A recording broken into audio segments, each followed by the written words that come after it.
"You broke my family," she screamed at me. But I'd never seen her before. She sent me a photo, and I froze. I thought I was going crazy until I found out what she did to me years ago. It was a typical evening. I had just finished another quiet day at work and was sitting at home, sipping my coffee, scrolling mindlessly through my social media feed. I wasn't expecting anything out of the ordinary, just a few updates from friends, maybe a meme or two, the usual distractions to kill time. But then I saw it, a message. "You ruined my life. I hope you're burning in hell." I froze. My thumb hovered over the screen as my mind raced. Who was this? I didn't know anyone who would send me something like that. I wasn't the kind of person who had enemies, at least not to my knowledge. Sure, I'd had my disagreements over the years, but nothing to warrant something like this. I opened the message. It was short, harsh, and cut straight to the point. No context, no explanation, just an accusation. My heart started to beat a little faster.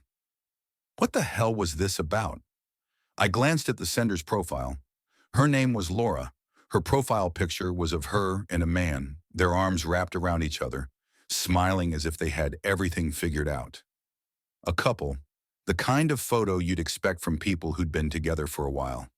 Young, in love, and happy. Below the image, there were the usual family posts, vacations, holidays, milestones. It seemed like a normal life. But then, the pit in my stomach deepened. I didn't recognize her. I didn't even know her. I tapped back to the message, my finger trembling slightly as I tried to figure out what was going on. Maybe it was a mistake, a message meant for someone else. I went back to her profile. Married, 2 kids, a seemingly perfect family. I didn't know her, so why was she saying this? I shook my head, trying to ignore the gnawing feeling of unease in my chest. I tried to move on, telling myself that this was just some weird spam or a troll. People say things online they would never dare say in person. I could just block her, and that would be the end of it. But as I started scrolling again, another message popped up. "You knew what you were doing." Now this was getting unsettling. It wasn't just some random, angry person. This felt personal, too personal. The second message was even more direct, more pointed. Whoever this was, they had it out for me. I clicked on her profile again, but this time I noticed something strange. Her photos seemed too perfect. There were no casual pictures, no flaws, just an image of the perfect life. And something about her smile in every picture felt rehearsed, like she was trying too hard to project a certain image. A perfect wife, a perfect mother. But the perfect life didn't always tell the full story, did it? I stared at the screen for a long time. The weight of her words lingered in my head, pressing down on me. "You ruined my life." I didn't even know her. I sighed, the tension in my chest starting to give way to frustration. This wasn't a coincidence. There had to be some reason behind it. I couldn't just leave it alone. I had to know who she was and why she was targeting me. It was late, but sleep didn't come easy that night. Every time I closed my eyes, the words echoed in my mind. "You ruined my life." That was only the beginning. The next day, as I sat at work, trying to shake off the fog of unease, my phone buzzed again. I wasn't prepared for what came next. Another message from Laura. This time it was a photo of me. At first glance, I thought it was a mistake, but it wasn't. In the photo, I was much younger, maybe in my late teens. I was standing with a woman, my arm around her waist, both of us smiling, as though we were in the middle of some carefree moment. I didn't recognize her, but she looked familiar. Her face, the way she held herself. It all felt off. I stared at the photo, trying to place her, but the memory wouldn't come. The strangest part? I didn't even remember this moment, but there I was, in the photo, smiling with her, and I had no idea who she was. My mind raced. Who was this woman? Why was Laura sending me this? I studied the image again, trying to piece things together. I could tell it was taken years ago, maybe when I was in high school, but I couldn't recall the exact time. Was this a prank? A setup? I ran my finger over the screen, examining the faces, trying to find something that would give me an answer. Nothing. It felt like I was looking into a mirror that didn't reflect me, a version of myself I couldn't access. I felt like I was missing a piece of a puzzle. Then I noticed it. The woman in the photo was smiling, holding me tightly, but something about her expression seemed forced. I didn't know her, but the more I stared at her face, the more I felt like something was hidden beneath the surface. I had to know, so I responded, "Who are you?" But no reply came. I sat there for hours staring at the photo. I couldn't shake the feeling that something important was just out of reach. Something about the photo didn't add up. But what? I couldn't ignore it anymore. This had gone too far. The investigation had begun. I spent the rest of the day in a daze, unable to focus on anything but the image Laura had sent me. I kept coming back to it, replaying the moment in my head. But the more I stared at the photo, the more my frustration grew. I knew I should be able to remember. I wasn't the type of person to forget moments like that. But the woman, I couldn't place her. Finally, I couldn't stand the uncertainty any longer.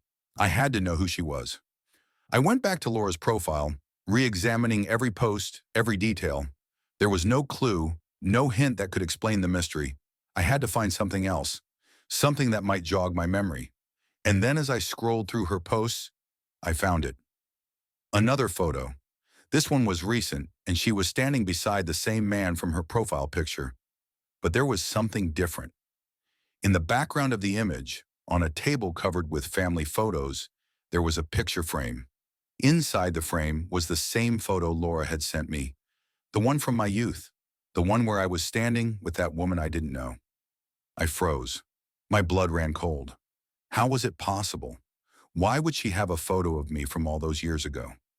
I clicked on the photo to zoom in, studying every detail. The quality was bad, the colors faded from age, but the image was clear enough to see. Me, smiling, my arm around a woman whose face I could barely remember. My mind raced. Could it be that Laura and I had crossed paths before long ago? Had we somehow been involved in the same social circles? I had to dig deeper.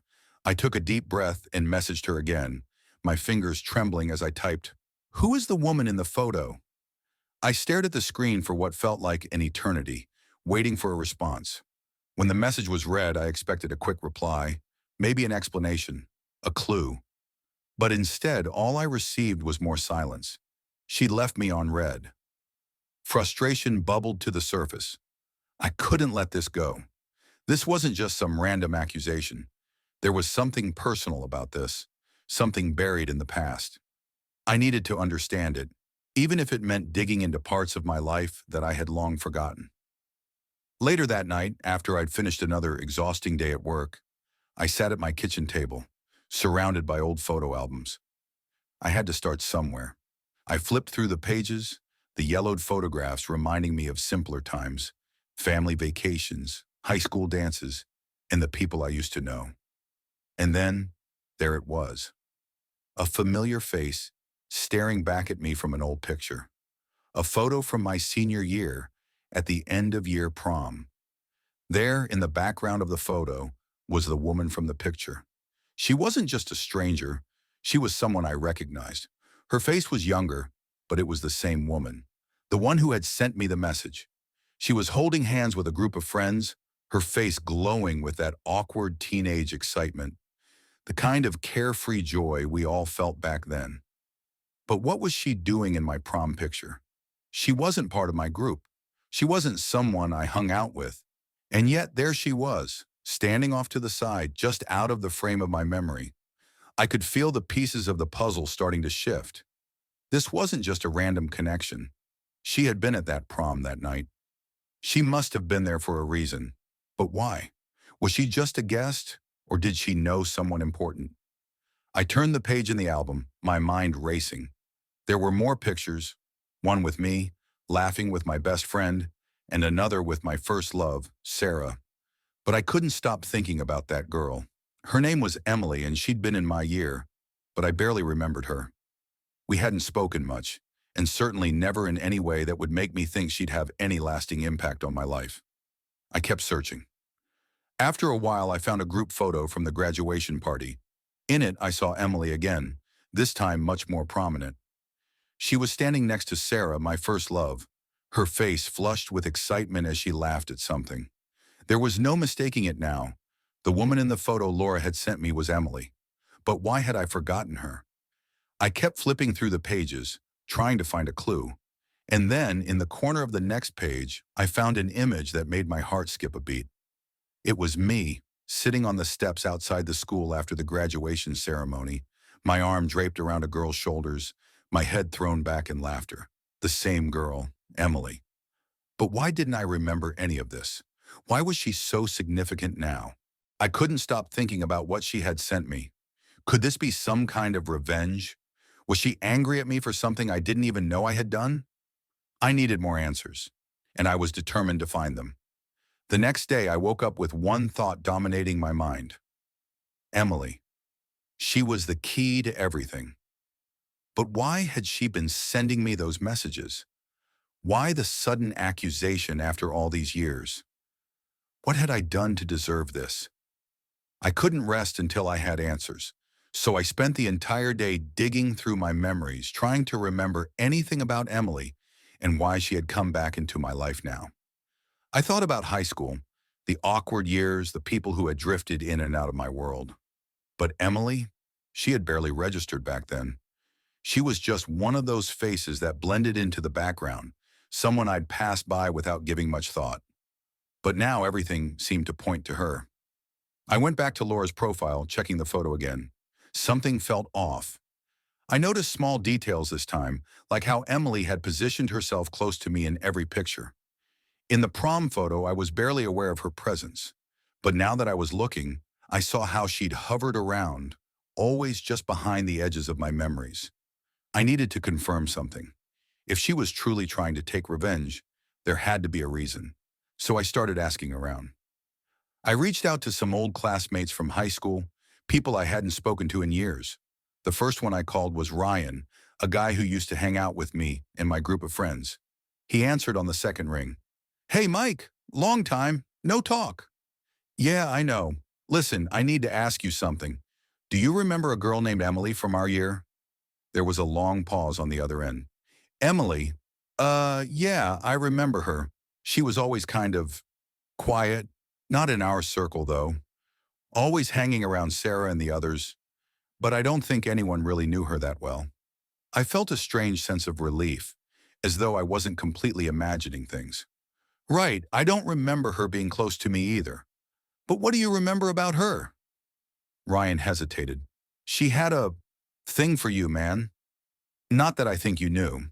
She was always kind of awkward about it, you know? She would talk about you when she thought no one was listening.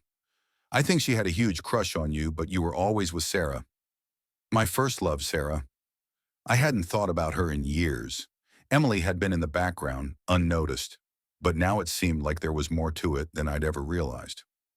Ryan continued. "She was a bit obsessed with you, I guess. But after graduation, she kind of disappeared. I heard she left town, moved somewhere far away." "Where?" I asked, eager for any scrap of information. "I don't know. You could try asking around. I think some of the girls in our class might know more." I thanked him and hung up. My mind was racing. Obsessed with me? That explained the photo, but not the accusations. Why would she suddenly resurface years later and attack me like this? It didn't make sense. I called a few of the women I had been friends with back in high school, hoping they might have more information. My memory was getting clearer, but I still couldn't piece it all together. Finally, I spoke to Claire, a former classmate who had stayed in touch with a lot of people from our year. After some prodding, she mentioned that Emily had been devastated after I started dating Sarah. According to Claire, Emily had believed she had a chance with me and had spent months silently pining for me. But something had happened after I'd moved on with Sarah. Emily had seemed to retreat. Claire told me Emily had never really gotten over her feelings. I couldn't believe it. She was still holding on to that grudge. That was when it hit me. Emily wasn't just angry at me for something I had done. She was angry at me for something I hadn't even known had happened. She'd created this narrative in her mind that I had rejected her, that I had somehow ruined her life by being with Sarah. But why bring it up now? Something didn't feel right. Emily wasn't just acting out of jealousy anymore. She was going through something bigger, something that made her dredge up old wounds. I needed to understand more about what was going on with her. I had to find out why she was dragging me into her personal crisis, why she was targeting me of all people. It took me a few more hours to track down a few mutual acquaintances, people who still kept in touch with Emily, and then finally I got a lead. Got an old friend of Sarah's, Jessie, told me that Emily had been through some rough times after high school. She had struggled with relationships, had a few failed marriages, and had been in therapy off and on. But recently, things had gotten worse. Emily's second marriage was on the rocks. She'd been fighting with her husband, apparently blaming him for all her unhappiness. And from what Jessie had heard, Emily had been telling everyone that I was the real cause of her problems. It made sense now. Emily had created a false narrative, trying to blame someone else, me, rather than face the truth about her own life. As the pieces started to come together, a dark thought crossed my mind. Was this some kind of revenge? Emily had been trying to make sense of her failures, and in her twisted way, she was lashing out at the one person she had once idolized. I wasn't the cause of her pain. She was, but she had to be stopped. The question was, how? I couldn't shake the feeling that I was getting closer to something that might explain everything. Emily's messages, her accusations, the photo, they weren't just random. She was trying to make me a part of her story, a story where I played the villain in her life. But I had never even known she was in the picture. The more I thought about it, the more I realized that I was dealing with a woman in crisis. She had created a fantasy in her mind, a story where I had rejected her, destroyed her, and now, years later, she needed someone to blame for the collapse of her own life. I had to find out more. I had to confront her and get to the bottom of this. But I knew I couldn't just show up on her doorstep uninvited. Emily was clearly unpredictable. And while I was piecing together fragments of her past, I needed solid proof before I could make my next move. So I kept digging. I reached out to a few of the old faces I had talked to earlier. Ryan, Claire, and Jessie all agreed on one thing. Emily had been obsessed with me, but now there was something different about her. She wasn't just upset over unrequited feelings. There was something darker at play. Emily had been married twice, and both times, the marriages ended in failure. People whispered that she had an affair during her second marriage. It seemed like Emily was always searching for someone to fill a void inside of her, but every time she thought she'd found it, she was left with more heartbreak. But why bring me into it now? The more I learned, the more convinced I became that Emily's issues weren't just about me. She had always lived in the shadow of a perfect image that wasn't really hers, something she had built in her mind, crafted from years of longing and jealousy. The fact that she couldn't let go of her feelings for me spoke volumes about how deep her unresolved emotions ran. It was at that moment that I remembered something small but significant. I pulled out my high school yearbook, flipping through the pages until I found it. There she was again, Emily. The same smile, the same eyes. But this time, something clicked. I remembered her sitting alone at prom, watching me dance with Sarah. It wasn't a strong memory, more like a vague impression, but it was enough. Emily had always been on the outskirts of our group. I had never seen her as more than a fleeting presence, but she had been watching, absorbing everything. She had been waiting for something, for me or for a chance to be noticed. But the reality was, I had never really noticed her, and that in her mind was unforgivable. I couldn't ignore it anymore. I had to find Emily, confront her, and end this madness once and for all. I knew I was getting closer. My investigation was almost complete. There was just one more step I needed to take before I could expose her for what she really was. I had a plan. I reached out to someone who might have the answers I needed. The one person who had the most direct connection to Emily's life right now. Her husband. I found out where he worked and called him the next day. His name was Adam, and he seemed caught off guard when I mentioned Emily. "Who is this?" he asked, his voice tense. "My name's Mike. I used to know Emily, back in high school. We were, well, we were acquaintances. I'm sure you don't remember me." There was a pause, followed by a cautious response. "What's this about?" "I'm calling because I think there's something you need to know about Emily. something that might explain why she's been acting the way she has. Adam was silent for a moment. What are you talking about? I don't know if you've seen it, but Emily has been accusing me of things I didn't do. She's been sending me messages, blaming me for ruining her life. And I think it's time someone told you the truth. I explained everything about the messages, the photo, my investigation. I told him how Emily had used her past feelings for me to create a narrative that made me the villain in her story. I told him about her failed marriages, her jealousy, and how she had been struggling with her own unresolved emotions for years.